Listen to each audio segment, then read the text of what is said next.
Good morning, everyone. In our last class, I think we have completed the part on ecology and ecosystem. So, in today's class, we will begin with a new chapter, that is biodiversity and its conservation. This is the fourth chapter of your syllabus. ঠিক আছে, তাহলে আমরা আমাদের আগের ক্লাসে বাস্তুতন্ত্র good morning বাস্তুতন্ত্র বাস্তুবিদ্যা এগুলো কমপ্লিট করেছি। তো আজকের ক্লাসে আমরা সরাসরি জীববৈচিত্র্য এবং তার সংরক্ষণ এই জায়গাটা শুরু করব। আচ্ছা, তাহলে first let us understand the meaning of biological diversity. All of you please keep your mics and videos off. Acha, let us begin with biological diversity. Now first we need to understand the meaning of this word biological diversity. So what is biological diversity? Now biological diversity is defined in a variety of ways by a variety of authors and variety of institutions, but to keep the definition simple, we can define it as the variety and variability among ecological complexes, the variety and variability among living organisms, and the ecological complexes in which they occur. So biological diversity, we can define it as the variety and variability among living organisms and the ecological complexes in which they occur. তাহলে জীববৈচিত্র্যকে আমরা খুব সহজভাবে বাংলায় কিভাবে definition দিতে পারি, যে কোনো অঞ্চলের অন্তর্গত সমস্ত উদ্ভিদ ও প্রাণীর জিনগত, প্রজাতিগত ও বাস্তুতন্ত্রের বিভিন্নতাকেই আমরা জীববৈচিত্র্য বলতে পারি। তাহলে আমি আরেকবার বলছি, বাংলায় আমি জীববৈচিত্র্যকে কীভাবে সংজ্ঞায়িত করতে পারি? কোনো একটি অঞ্চলের অন্তর্গত সমস্ত উদ্ভিদ ও প্রাণীর জিনগত, প্রজাতিগত ও বাস্তুতন্ত্রের বিভিন্নতাকে আমরা জীববৈচিত্র্য বলতে পারি। Now this word biological diversity, it was first used by the scientist Walter G. Rosen. So please remember his name. The word biological diversity for the first time was used by the scientist Walter G. Rosen. তাহলে biodiversity বা জীববৈচিত্র্য এই শব্দটি প্রথম ব্যবহার করেন বৈজ্ঞানিক Walter জি রজেন। বৈজ্ঞানিক ওয়াল্টার জি রজেন। আচ্ছা, now after talking about the definition of biological diversity, now we shall talk about the types of biological diversity. We shall talk about the types of biological diversity. Now see, at its very basic level, biodiversity is of three types. Number one, genetic diversity. Number two, species diversity. And number three, community or ecosystem diversity. At its most basic level, biodiversity is of three types. Number one, genetic diversity. Number two, species diversity. And number three, community or ecosystem diversity. তাহলে খুব বেসিকভাবে চিন্তা করতে গেলে জীববৈচিত্র্য মূলত তিন ধরনের হয়। এক হচ্ছে জিনগত বৈচিত্র্য, যাকে আমরা ইংরেজিতে জেনেটিক ডাইভার্সিটি বললাম। দুই হচ্ছে প্রজাতিগত বৈচিত্র্য, যাকে আমরা ইংরেজিতে স্পিসিস ডাইভার্সিটি বললাম। আর তিন হচ্ছে বাস্তুতান্ত্রিক বৈচিত্র্য, যাকে আমরা ইংরেজিতে ইকোসিস্টেম ডাইভার্সিটি বললাম। Now let us understand what is the meaning of this terms. Now, as far as genetic diversity is concerned, we all know that genes are the most basic units of heredity. Genes are the most basic or fundamental units of heredity. So, if we are talking of genetic diversity, it includes the genetic variation within the species. So, what does genetic diversity include? It includes the genetic variation within the species, both among what you can say geographically separated populations or among individuals within the same population. So whenever you talk about genetic diversity, practically it refers to the variety and variability of genes occurring within the species. তাহলে আমরা যদি বাংলায় জিনগত বৈচিত্র্যকে define করতে যাই বা সংজ্ঞায়িত করতে চাই, তাকে কী করে সংজ্ঞায়িত করব? জিনগত বৈচিত্র্য হলো কোনো একটি প্রজাতির মধ্যে প্রাপ্ত জিনের সব রকমের বৈশিষ্ট্য। ঠিক আছে, তাহলে আমি আরেকবার বলছি, জিনগত বৈচিত্র্যকে আমি বাংলায় কী করে সংজ্ঞায়িত করতে পারবো? কোনো একটি প্রজাতির মধ্যে প্রাপ্ত জিনের সব রকমের বৈচিত্র্য এবং বৈশিষ্ট্যকে আমরাই বলবো জিনগত বৈচিত্র্য। আচ্ছা, now let us come about species diversity. Now at its very basic level, whenever we talk of species diversity, it includes the full range of species on Earth. At its most basic level, species diversity includes the full range of species on Earth. Now, so that will include all species starting from microorganisms such as bacteria, viruses, protozoa, fungi, etc. till the multicellular kingdoms of plants, animals, fungi, etc. etc. So what does species diversity include? Species diversity at its most basic level includes the full range of species on this planet, starting from microorganisms to the most complex of life forms. তাহলে যখনই আমরা প্রজাতিগত বৈচিত্র্যের কথা বলবো, প্রজাতিগত বৈচিত্র্যকে আমরা বাংলায় কী করে সংজ্ঞায়িত করব?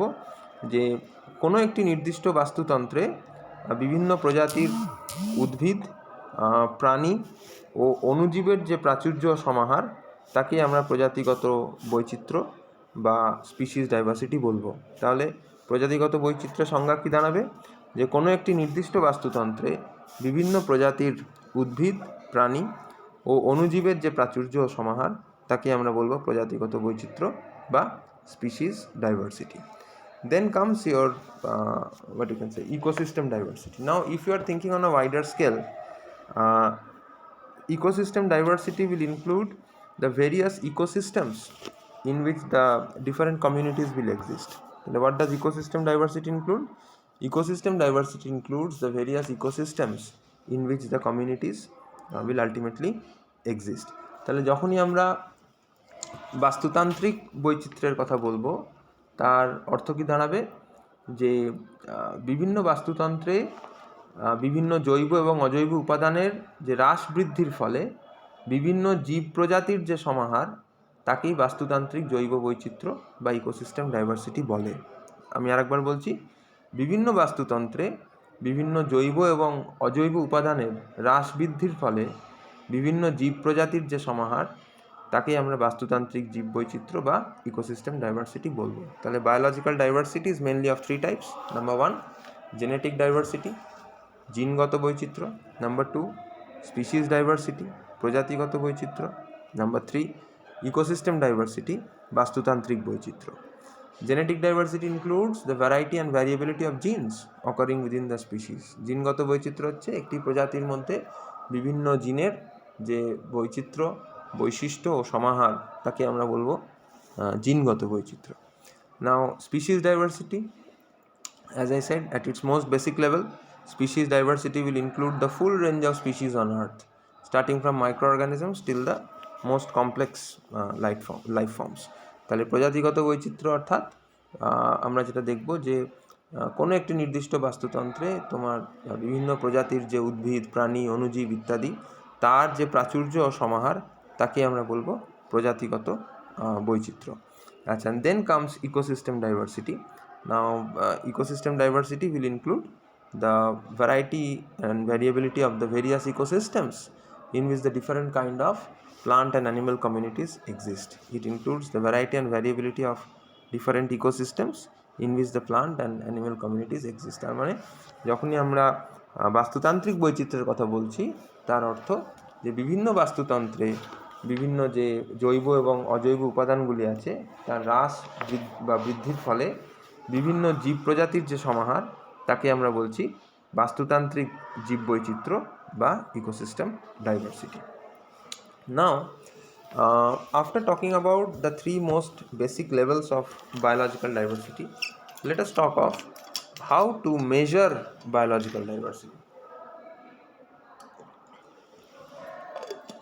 Let us talk of how to measure biological diversity. মানে অর্থাৎ আমরা যেটা এখন পড়ব তা হলো জীববৈচিত্র্য নির্ধারণের সূচক। জীববৈচিত্র্য নির্ধারণের সূচক। Now, at very simplistically speaking, biodiversity can be measured in terms of species richness. Very simplistically, biodiversity can be measured in terms of species richness. So, what is the meaning of this term, species richness? It simply refers to the number of species found in a particular biological community. So, what does species richness refer to? It refers to the number of species found in a biological community. So, you must understand the meaning of this term. So, if we are talking of species, It refers to the group of organisms who can interbreed and produce fertile offsprings. Now, a population is constituted by the members of the same species. For example, a population of dogs, a population of cats, etc. So population is constituted by the members of the same species. And if you are talking of community, a community consists of members belonging to different species. So whenever we are talking of species richness, it refers to the number of species occurring in a particular community. তাহলে যখনই আমরা প্রজাতি প্রাচুর্য বা ইংরাজিতে species রিচনেসের কথা বলবো, প্রজাতি প্রাচুর্য কথাটির অর্থ কি? কোনো নির্দিষ্ট বাস্তুতন্ত্রে একটি নির্দিষ্ট গোষ্ঠীর অন্তর্গত প্রজাতির মোট সংখ্যাকে প্রজাতি প্রাচুর্য বলা হয়। আমি আবার বলছি, কোনো একটি নির্দিষ্ট বাস্তুতন্ত্রে কোনো একটি নির্দিষ্ট গোষ্ঠীর অন্তর্গত প্রজাতির মোট সংখ্যাকে প্রজাতি প্রাচুর্য বা স্পিসিস রিচনেস বলা হয়। তাহলে এখানে প্রজাতি, এই কথাগুলোর মানেগুলো কিন্তু জানতে হবে যে প্রজাতি বা স্পিসিস কাকে বলবো? যারা নিজেদের মধ্যে প্রজনন করে ফার্টাইল অফস্প্রিংসের জন্ম দিতে পারে। ফার্টাইল অফস্প্রিং মানে এমন সন্তান যারা ভবিষ্যতে বড় হয়ে তাদের প্রজাতিকে আগে নিয়ে যেতে পারবে, তাদেরকে আমরা বলি ফার্টাইল অফস্প্রিং। মানে যারা ভবিষ্যতে জন্ম দেওয়ার ক্ষমতা রাখবে এবং সেই পরের জেনারেশন তারাও যেন তাদের প্রজাতিকে আগে বাড়াতে পারে, সেটাই হচ্ছে একটি প্রজাতির অর্থ। আর যখনই আমরা জীব গোষ্ঠীর কথা বলবো, একটি জীব গোষ্ঠীতে কিন্তু বিভিন্ন রকমের প্রজাতি থাকবে। হ্যাঁ, তুমি যদি একটি তৃণভূমির জীবগোষ্ঠীকে দেখো, বা একটি মরুভূমির জীবগোষ্ঠীকে দেখো, বা একটি বনভূমির জীবগোষ্ঠীকে দেখো, তাহলে সেই বিভিন্ন জীবগোষ্ঠীতে কিন্তু বিভিন্ন রকম প্রজাতি একসঙ্গে বসবাস করে। যেমন বাঘ, হরিণ, শিয়াল, সাপ ইত্যাদি। এরা কি সবাই একই প্রজাতি? না, এদের প্রজাতিগুলি কিন্তু আলাদা। কিন্তু যেহেতু তারা হয়তো জঙ্গলে থাকছে, তারা একটি জীবগোষ্ঠী হিসেবে গড়ে উঠছে। তাহলে একটি জীবগোষ্ঠীর মধ্যে যে বিভিন্ন প্রজাতির সমসাময়িক অস্তিত্ব, তাকেই আমরা বলবো কি? স্পিসিস রিচনেস, বা বাংলায় প্রজাতি প্রাচুর্য।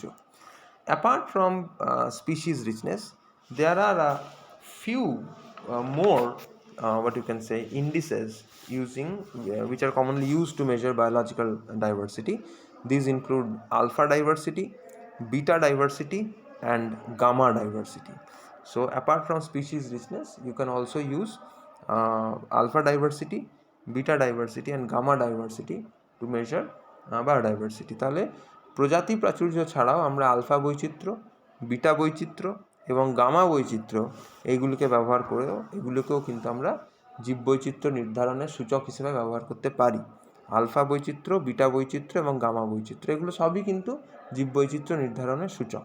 So late us understand what is the meaning of these terms alpha, beta, and gamma diversity. Now, as far as alpha diversity is concerned, it refers to the number of species found in a community.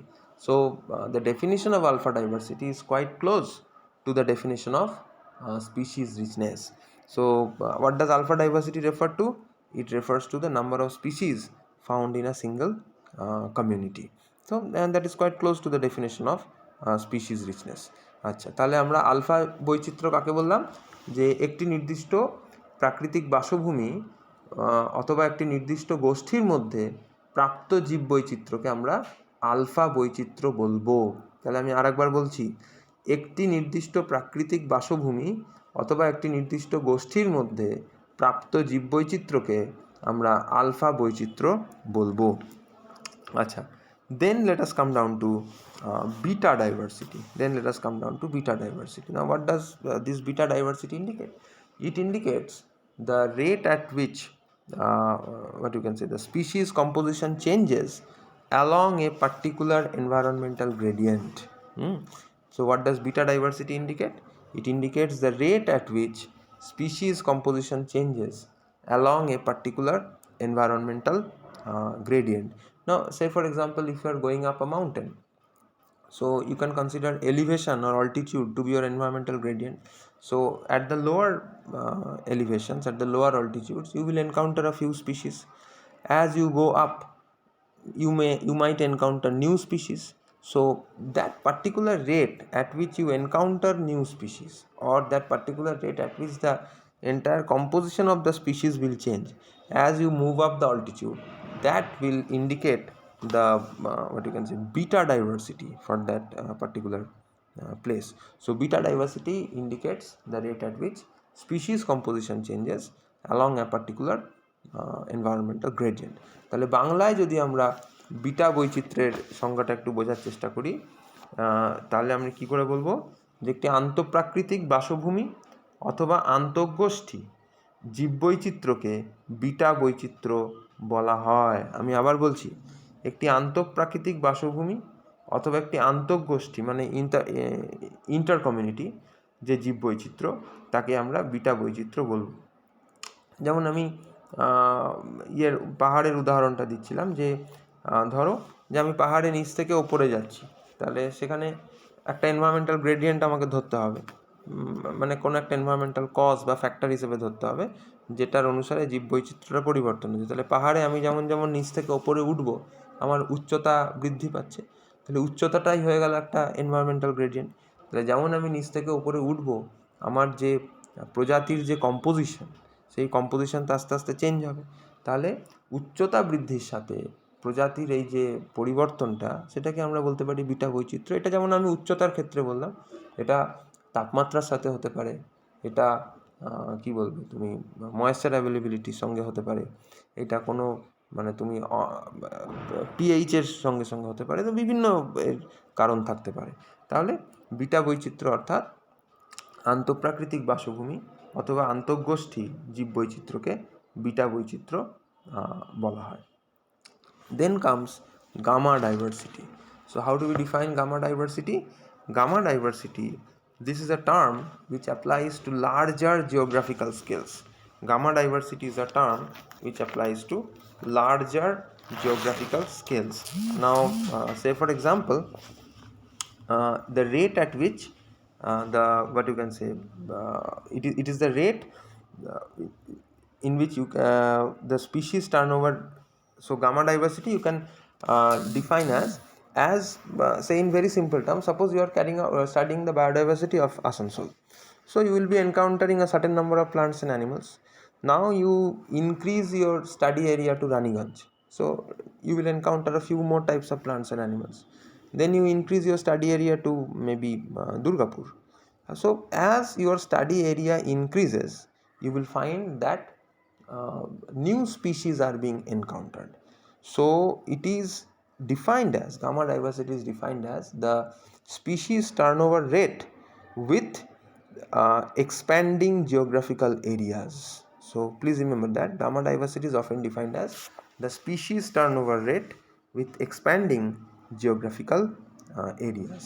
তাহলে আমরা gamma বৈচিত্র্যের বিষয়টা যেমন এক্ষুনি বললাম যে এটা কিন্তু একটি বৃহদায়তন ভৌগোলিক অঞ্চলের ক্ষেত্রে অ্যাপ্লিকেবল। তো যে উদাহরণটা আমি দিচ্ছিলাম এক্ষুনি, যে যদি আমরা আসানসোলের জীববৈচিত্র্যকে অধ্যয়ন করি, কিছু প্রজাতি পেলাম, উদ্ভিদ প্রাণী যাই হোক, তারপর তুমি তোমার স্টাডি এরিয়ার মধ্যে রানীগঞ্জকেও ঢুকিয়ে নিলে, মানে রানীগঞ্জ আর আসানসোল দুটি জায়গা, তাহলে তুমি আরও কিছু নতুন উদ্ভিদ ও প্রাণী পাবে। তুমি দুর্গাপুরকে নিলে তোমার উদ্ভিদ ও প্রাণীর সংখ্যা, প্রাণীর যে বৈচিত্র্য সেটা আরেকটু বাড়তে পারে। তাহলে যে কোনো বৃহদায়তন ভৌগোলিক অঞ্চলের মধ্যে প্রাকৃতিক পরিবেশ, প্রাকৃতিক বাসভূমি এবং গোষ্ঠীগত বিভিন্নতার জন্য যে উদ্ভূত জীববৈচিত্র্য তাকেই গামা বৈচিত্র্য বলা হয়। তাহলে আমি আরেকবার বলছি, যে কোনো বৃহদায়তন ভৌগোলিক অঞ্চলের মধ্যে পরিবেশ, প্রাকৃতিক বাসভূমি এবং গোষ্ঠীগত বিভিন্নতার জন্য উদ্ভূত জীববৈচিত্র্যকে গামা বৈচিত্র্য বলা হয়। তাহলে it practically refers to the species turnover rate with expanding geographical areas. ঠিক আছে, তাহলে these are the 3 types of biological diversity indices. তাহলে আমরা 4 ধরনের ইন্ডিসেস পড়লাম। একটা হচ্ছে স্পিসিস রিচনেস, যাকে আমরা বাংলায় বলছিলাম প্রজাতি প্রাচুর্য। Then we saw alpha, beta and gamma diversity. Okay. Now after talking about these what you can say basic indices to measure biological diversity, next let us look into the importance of biodiversity. তাহলে biodiversity নির্ধারণের সূচকগুলি জানার পর, কী সূচক আমরা জেনেছি? প্রজাতি প্রাচুর্য জানলাম, আমরা আলফা, বিটা ও গামা বৈচিত্র্য সম্বন্ধে জানলাম। তাহলে এই সূচকগুলি সম্বন্ধে জেনে নেওয়ার পর আমাদের যেটা জানতে হবে তা হলো জীববৈচিত্র্যের গুরুত্ব কি, what is the importance of biological diversity. Now if you think of biological diversity of this planet, so there are more than 1.5 million species on this planet. So 1 million মানে 10 lakhs, so 1.5 million মানে there are approximately 15 lakh different kind of species. The human being is just one of them.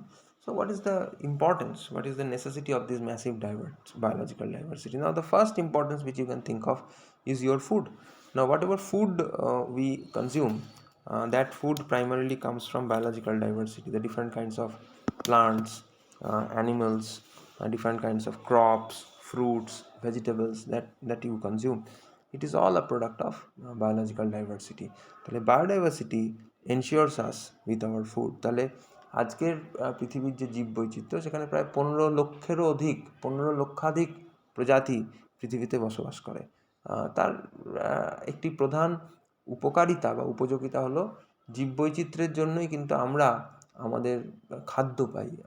আমরা যে বিভিন্ন রকমের শাকসবজি খাচ্ছি, ফলমূল খাচ্ছি, বিভিন্ন ধরনের পশু খাদ্য গ্রহণ করছি, তা সবই কিন্তু জীববৈচিত্র্যের দান। বাজারে কত রকমের চাল পাওয়া যায়, কত রকমের ডাল পাওয়া যায়, কত রকমের সবজি বিক্রি হচ্ছে, এসবই কিন্তু আলটিমেটলি জীববৈচিত্র্যের দান। জীববৈচিত্র্য না থাকলে এত রকম আমরা পেতাম না, এত ভ্যারাইটি আমরা কিন্তু পেতাম না। Second, if you think of, there are various plants, animals, microorganisms which provide a variety of ecological services, variety of ecosystem services. Say for example, if you think of a frog eats up mosquitoes, consumes insects, thereby helping to control vector-borne diseases like dengue, malaria, etc., etc. If you think of the earthworm is called as the friend of the farmer. It makes the soil fertile. If you think of the snakes often control the pest population of rats, etc. Snakes help to control such. So these ecological or ecosystem services are an invaluable gift of biological diversity. তাহলে এই যে আমরা বিভিন্ন রকমের যে কি বলবো ecosystem সার্ভিসগুলো পাই, যার কিছু উদাহরণ এক্ষুনি দিলাম, যেমন ব্যাঙ, সে বিভিন্ন রকমের পোকামাকড় খেয়ে নেয়, তার মধ্যে মশাও পড়ে। সুতরাং এই যে ভেক্টরবাহিত যে রোগগুলি, ডেঙ্গু, ম্যালেরিয়া ইত্যাদি, এই ধরনের রোগের নিয়ন্ত্রণ ব্যাঙ করে, কারণ সে মশা খেয়ে নিচ্ছে। আমরা যদি কেঁচোর কথা ভাবি, কেঁচোকে বলা হয় কৃষক বন্ধু, ফ্রেন্ড অফ দ্য ফার্মার। কারণ কি, কেঁচো মাটির ওপর থেকে নিচ অবধি যাতায়াত করে ভূমির উর্বরতাকে বৃদ্ধি করে। তাহলে এই ধরনের ইকোসিস্টেম সার্ভিসেস আমরা দেখতে পাচ্ছি। Now think of the different kinds of plants present in our planet. Now these plants, they give out oxygen, they give out a variety of other products. For example, the rubber tree gives us rubber. There are different kinds of medicinal plants from which we prepare different kinds of medicines. Then if you think of the different kinds of microorganisms, bacteria, fungi, etc., from them we prepare different kinds of what you can say antibiotics, we prepare different kind of antimycotics, মানে antifungal drugs, etc. So these are all possible because of the huge diversity of life that is existent on our planet. তাহলে আমাদের চারপাশে আমরা যে বিভিন্ন রকমের গাছ দেখতে পাই, গাছ থেকে একটা মোস্ট বেসিক সার্ভিস আমরা প্রোডাক্ট যেটা এনজয় করি সেটা হচ্ছে অক্সিজেন। এছাড়াও বিভিন্ন রকমের প্রোডাক্টস আমরা গাছ থেকে পাই। আমরা গাছ থেকে ফার্নিচারের জন্য কাঠ নিচ্ছি, বিভিন্ন রকমের ঔষধীয় গাছ আছে যেখান থেকে নানা রকমের আয়ুর্বেদিক ঔষধ তৈরি করা হচ্ছে। তুমি যদি বিভিন্ন রকমের আণুবীক্ষণিক জীব বা অণুজীবগুলির কথা ভাবো, বিভিন্ন রকমের ব্যাকটেরিয়া, বিভিন্ন রকমের ফাঙ্গাই অর্থাৎ ছত্রাক, তাহলে সেই বিভিন্ন রকমের ব্যাকটেরিয়া বলো, ছত্রাক বলো, তাদেরকে কাজে লাগিয়ে আমরা বিভিন্ন রকমের অ্যান্টিবায়োটিক্স বলো, অ্যান্টিমাইকোটিক মানে অ্যান্টিফাঙ্গাল ড্রাগস তৈরি করছি। তাহলে এরকম দেখতে গেলে জীববৈচিত্র্যের মাধ্যমে আমরা ব্যাপক পরিমাণ সার্ভিস বলো, ব্যাপক পরিমাণ প্রোডাক্টস আমরা কিন্তু পাই, এবং এই সবই আমাদের কাছে সম্পদ। ওই জন্যই বলা হয় যে জীববৈচিত্র্য একটি খুব বেসিক সম্পদ, যে সম্পদটি ছাড়া পৃথিবীতে মানুষের অস্তিত্ব সম্ভব না। So because you are enjoying a variety of services from what you can say biodiversity of this planet, so that is why we consider biological diversity as a resource. Now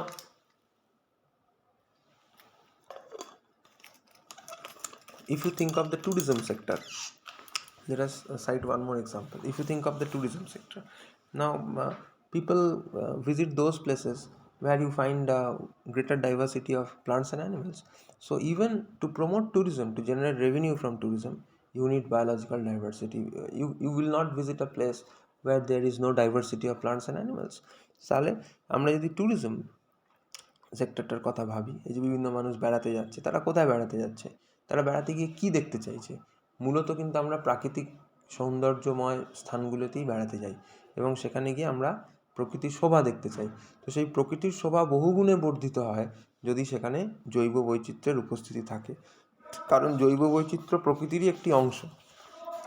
জৈব বৈচিত্র্যকে বাদ দিয়ে প্রাকৃতিক শোভা বৃদ্ধি কিন্তু সম্ভব নয়। তাহলে যখনই আমরা ট্যুরিজমের কথা বলছি বা তোমার কি বলবে, ট্যুরিজম থেকে রেভিনিউ জেনারেশনের কথা বলছি, সেইখানে কিন্তু জৈব বৈচিত্র্যের গুরুত্ব বা মহত্ব অপরিসীম। তাহলে এইগুলো কয়েকটা ইউজ গেল। This were few uses of what you can say biological diversity. Now let us think of the causes of biodiversity loss. What causes the loss of biological diversity? তাহলে এই ব্যবহার, উপযোগিতা বা উপকারিতা দেখার পর এবার আমরা দেখব যে কী কী কারণে পৃথিবীর যে জীববৈচিত্র্য তা আমরা হারিয়ে ফেলছি। One of the first major causes of biodiversity loss is the habitat destruction. Now, habitat is a place where an organism lives, dwells, and reproduces. Habitat is a place where an organism lives, dwells, and reproduces. So, if we destroy the habitat, for example, the forests, you pollute the rivers, you pollute the lakes and ponds and mountains. So, if you keep on destroying their habitats, then obviously these animals will no longer be able to live because they won't have access to food. So that is one of the major causes of biodiversity loss, that is habitat destruction. তাহলে যে কোনো স্থানের জৈব বৈচিত্র্যকে যদি আমাকে বজায় রাখতে হয়, তাহলে সেই স্থানের যে পশু প্রাণী উদ্ভিদ তাদের যে বাসভূমি বা যাকে আমরা ইংরেজিতে হ্যাবিট্যাট বলছি, সেই বাসভূমি সংরক্ষণ কিন্তু ভীষণ গুরুত্বপূর্ণ হয়ে যায়। কারণ যদি আমরা বাসভূমিকে সংরক্ষণ না করি, জঙ্গল কেটে ফেলছি, নদীকে দূষিত করছি, পাহাড়কে দূষিত করছি, পাহাড় কেটে ফেলছি, তাহলে এই সমস্ত কারণের ফলে যখনই বাসভূমি বা বাসস্থান বিনাশ হবে, তার সঙ্গে জীববৈচিত্র্য বিনষ্ট হতে থাকবে। Second cause which we can think of is habitat fragmentation. Now say for example you have a giant forest and through the middle of the forest you place a railroad, or maybe you are constructing a bridge, or maybe you are constructing a road. So in that case a large habitat is being broken down into small fragments and animals find it difficult to cross roads, cross railway lines, and in the process they find it difficult to obtain their food, they find it difficult to shelter their children, to find mates for breeding, and in that case ultimately that ultimately leads to loss of biological diversity. তাহলে যখনই আমরা কোনো একটি বাসস্থানকে ভেঙে খণ্ডিত করব, যেমন ধরো একটি বড় জঙ্গল আছে, তার মধ্যে দিয়ে আমি একটি রাস্তা নির্মাণ করলাম বা একটা ব্রিজ নির্মাণ করলাম, তাহলে সেই বৃহৎ জঙ্গলটি দুটি ভাগে বিভক্ত হয়ে গেল। তখন একদিককার পশু প্রাণীরা আর একদিকে যেতে তাদের অসুবিধা হয়, রাস্তা পেরোতে গিয়ে অনেকে মারা যায়, রেল লাইন পেরোতে গিয়ে অনেকে মারা যায়, যেমন আমরা মাঝে মাঝে শুনতে পাই খবরে যে হাতি কাটা পড়েছে ইত্যাদি ট্রেনে। তাহলে এইগুলি হচ্ছে তার কারণই হচ্ছে আমরা তাদের যে বৃহৎ এবং কন্টিনিউয়াস যে বাসস্থানটা ছিল, সেই বাসস্থানকে আমরা ভেঙে বিভিন্ন খণ্ডে রূপান্তরিত করছি বা ফ্র্যাগমেন্ট করে দিয়েছি। এইটি একটি বৃহৎ কারণ জীববৈচিত্র্য বিনাশের। The third cause is definitely poaching, which we call as illegal hunting. Now, throughout the world, particularly in the tropical areas where the biological diversity is high, poaching is a very rampant activity, and as a result of that, we are losing out on vital animals like the tiger, the lion, the elephants, deer, etc. So, poaching is one of the major activities responsible for causing loss of biological diversity. তাহলে শিকার বা চোরা শিকার তো বলবো না, চোরা শিকার আরেকটি বৃহৎ কারণ, যার জন্যে গোটা পৃথিবী জুড়েই জীববৈচিত্র্যের বিনাশ হয়ে চলেছে। বিভিন্ন দেশে, পার্টিকুলারলি তুমি যদি ক্রান্তীয় অঞ্চলগুলোতে আসো, ট্রপিক্যাল কান্ট্রি, সেখানে জীববৈচিত্র্য প্রচুর বেশি থাকে। ক্রান্তীয় অঞ্চলে জীববৈচিত্র্য প্রচুর বেশি, যেমন অ্যামাজন অঞ্চল বলো, ভারতবর্ষের যে কেরলের যে ফরেস্টগুলো আছে, বা তুমি আফ্রিকার যে কঙ্গো বেসিন আছে, এই সমস্ত জায়গায় কিন্তু আমরা দেখব যে জীববৈচিত্র্য প্রচণ্ড বেশি। তাহলে এই সমস্ত জায়গায় শিকারও প্রচুর হয়। এবার যেহেতু শিকার হচ্ছে, শিকারের সাথে সাথে আমরা চোরা শিকারের ফলে আমরা কিন্তু আমাদের জীববৈচিত্র্যকে চিরতরে হারিয়ে ফেলছি। এবং আমরা দেখেছি বেশ কিছু প্রজাতি এরকম বিলুপ্ত হয়ে গেছে। ফর এক্সাম্পল ধরো প্যাসেঞ্জার পিজিয়ন বা তোমার ডোডো বার্ড, এই সমস্ত। তো এইরকম প্রচুর প্রজাতি প্রত্যেক বছর বিলুপ্ত হয়ে যাচ্ছে। So the next cause after what you can say poaching, which we can think of, is pollution. So every kind of pollutive activity is leading to the degradation of the habitat quality, and ultimately it leads to loss of biological diversity. So we are polluting the air, polluting the water, we are polluting the soil. So all these pollutive activities is leading to degradation of the what you can say habitat quality, and ultimately the biological diversity of that place is getting eroded, or it's getting lost. তাহলে যখনই আমরা দূষণ করছি, আমরা বায়ু দূষণ করি, জল দূষণ করছি, মৃত্তিকা দূষণ করছি, এই সমস্তের কারণে বাসস্থানের যে কি বলবে যে গুণগত মান, সেই গুণগত মান কিন্তু ক্রমাগত হ্রাস পাচ্ছে। ঠিক আছে, এবং বাসস্থান যেখানে এই পশু প্রাণীরা থাকে সেখানকার গুণগত মান যদি হ্রাস পায়, তার সাথে সাথে কিন্তু এই পশু প্রাণী ইত্যাদি তারা মারা যাবে, তাদের বিলুপ্ত হবে, তাদের বৈচিত্র্য কমতে থাকবে।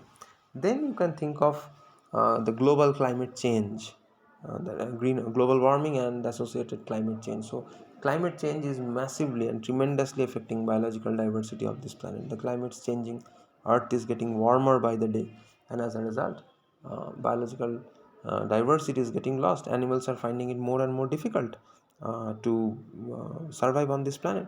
তাহলে যেমন যেমন আমরা বিশ্বকে আমরা দূষণ করলাম, যেমন যেমন আমরা বিশ্বের উষ্ণায়ন ঘটালাম, তার সাথে সাথে আমরা পেলাম কি জলবায়ুর পরিবর্তন। এবং এই জলবায়ুর পরিবর্তন চলার সাথে সাথে আমরা দেখতে পাচ্ছি কি যে বিভিন্ন প্রজাতির এই পরিবর্তিত বা পরিবর্তনশীল মানে খুব র্যাপিডলি চেঞ্জিং জলবায়ুর পরিবর্তনের সঙ্গে তারা মানিয়ে নিতে পারছে না, এবং যেহেতু তারা মানিয়ে নিতে পারছে না, তারা আস্তে আস্তে বিলুপ্তির দিকে যাচ্ছে। তাহলে these are what you can say some of the causes of loss of biological diversity. তাহলে in today's class what have we done? We have got an introduction to biological diversity. We talked of the definition, we talked of the types, we talked of the indices of biological diversity, we talked about the importance, and then we talked about the causes of biodiversity loss. তাহলে আজকের ক্লাসে আমরা জীববৈচিত্র্যের সংজ্ঞা পড়লাম, আমরা জীববৈচিত্র্যের প্রকারগুলি পড়েছি, আমরা জীববৈচিত্র্য নির্ধারণের সূচকগুলি পড়েছি, আর আমরা জানলাম জীববৈচিত্র্য সুবিধাগুলি কি, উপকারিতা কি, এবং জীববৈচিত্র্য বিনষ্ট হওয়ার কারণ কি, সেগুলো সম্বন্ধে আমরা জানলাম। আচ্ছা, এবার তোমরা বলো, তোমাদের যদি কারোর কিছু প্রশ্ন থাকে আমাকে করো। কারোর যদি কিছু জিজ্ঞাসা থাকে। জীববৈচিত্র্যটা একবার বলে দিন। কি জীববৈচিত্র্যের সংজ্ঞাটা? আচ্ছা আচ্ছা, জীববৈচিত্র্যের সংজ্ঞাটা আমি আরেকবার বাংলায় আর ইংরেজিতে দুটোতেই বলে দিচ্ছি। আচ্ছা, জীববৈচিত্র্যের বিভিন্ন লেখক বিভিন্ন সংজ্ঞা দিতেই পারেন। আমরা একটা সহজ সরল সংজ্ঞা মনে রাখব যে কোনো অঞ্চলের অন্তর্গত সমস্ত উদ্ভিদ ও প্রাণীর জিনগত, প্রজাতিগত ও বাস্তুতন্ত্রের বিভিন্নতাকে আমরা জীববৈচিত্র্য বলব। আরেকবার বলছি, কোনো অঞ্চলের অন্তর্গত সমস্ত উদ্ভিদ ও প্রাণীর জিনগত, প্রজাতিগত ও বাস্তুতন্ত্রের বিভিন্নতাকেই আমরা জীববৈচিত্র্য বলবো। So if we discuss it in English, it refers to the variety and variability of the living organisms and the ecological complexes in which they occur. Variety and variability of living organisms and the ecological complexes in which they occur. আর যদি কিছু doubts থাকে বলো। Sir প্রজাতি বৈচিত্র্যটা আরেকবার বলে দিন। আচ্ছা, প্রজাতি বৈচিত্র্য বা স্পিসিস ডাইভার্সিটি অর্থাৎ কোনো নির্দিষ্ট বাস্তুতন্ত্রে বিভিন্ন প্রজাতির উদ্ভিদ, প্রাণী ও অণুজীবের প্রাচুর্য ও সমাহারকে প্রজাতিগত বৈচিত্র্য বলা হয়। আর একবার বলছি, কোনো নির্দিষ্ট বাস্তুতন্ত্রে বিভিন্ন প্রজাতির উদ্ভিদ, প্রাণী ও অণুজীবের প্রাচুর্য ও সমাহারকে প্রজাতিগত বৈচিত্র্য বা ইংরাজিতে স্পিসিস ডাইভার্সিটি বলা হয়। ঠিক আছে, আর কিছু? প্রজাতি প্রাচুর্যটা প্রজাতি প্রাচুর্য। আচ্ছা, কোনো প্রজাতি প্রাচুর্য অর্থাৎ একটি জীবগোষ্ঠীতে কত রকমের প্রজাতি থাকে। মানে খুব সহজ ভাষায় বলতে গেলে একটি জীবগোষ্ঠীতে কত রকমের প্রজাতি থাকে, মানে কোনো নির্দিষ্ট বাস্তুতন্ত্রে একটি নির্দিষ্ট গোষ্ঠীর অন্তর্গত প্রজাতির মোট সংখ্যাকে প্রজাতি প্রাচুর্য বা স্পিসিস রিচনেস বলে। কোনো নির্দিষ্ট বাস্তুতন্ত্রে একটি নির্দিষ্ট গোষ্ঠীর অন্তর্গত প্রজাতির মোট সংখ্যাকে প্রজাতি প্রাচুর্য বা স্পিসিস রিচনেস বলে। ঠিক আছে, আর কিছু anything else? Sir, can you explain in English language ecosystem? Ecosystem. Ecosystem, it has been done in the last class itself. Okay, I'm just telling you the definition of ecosystem. Now, generally a group of interacting organisms which interact among themselves and interact among their environment, together they constitute a system. So a group of interacting organisms which along with their environment operate as a system, that is what we call as an ecosystem or an ecological system. ठीक है? अच्छा, anything else? আর কিছু আছে? ঠিক আছে, আর যদি কারোর কিছু ডাউটস না থাকে আমরা ক্লাসটা এখানে এন্ড করছি, আর আমি জীববৈচিত্র্যের নোটটা খুব শিগগিরই গ্রুপে দিয়ে দেবো। এখনও জীববৈচিত্র্যের আর একটা ক্লাস নিতে হবে আমাকে, আমি নোটটা খুব শিগগিরই গ্রুপে দিয়ে দেবো। ঠিক আছে, চলো, meet you again on next Okay, month. sir. Thank you, sir. Okay sir Okay, sir. Thank you. Bye. Thank you, sir.